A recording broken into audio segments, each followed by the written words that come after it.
मानसा देव्यै नमः। ॐ पराशक्त्यै नमः।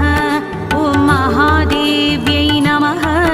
ॐ कश्यपमानसपुत्रिकायै निरन्तरध्याननिष्ठायै एकाग्रचित्तायै नमः। ॐ तापस्यै नमः। ॐ श्रीकर्यै नमः।